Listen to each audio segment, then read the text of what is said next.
Siguiendo la directiva del presidente Rodrigo Duterte, un one-stop shop service esperanzado establecer en la ciudad de Zamboanga.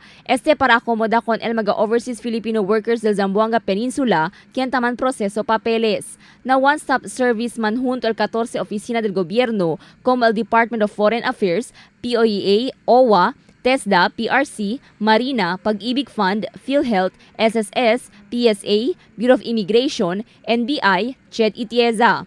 Na una oficina puede encontrar con el 14 oficina, aber hindi na mas tormenta mga OFW na proseso del papeles.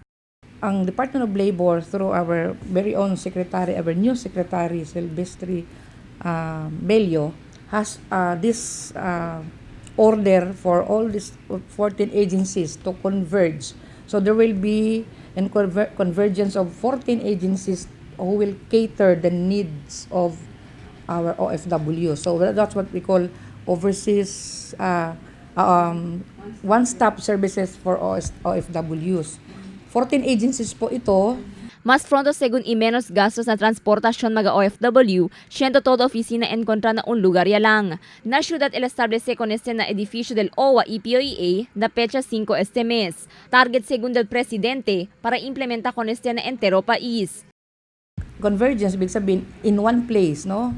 Na itong 14 agencies will be represented ng bawat may taong ilalagay dyan, na kung ang concern ng OFWs ay, for example, renew ng passport, nandiyan yung DFA. Kung siya ng OWA, mag-renew siya ng membership niya sa OWA, nandiyan ang OWA. Kukuha ng exit clearance sa POEA. So, nandun na all-in-one na yan, kumbaga. Taas si accord del POEA na mga OFW para pasan na legal proseso antes trabahan na otro nasyon. Evita según cree na mga illegal recruiters, i-verifika na POEA antes cree con un tal agency. Crystal Almonia, Dateline Zamboanga.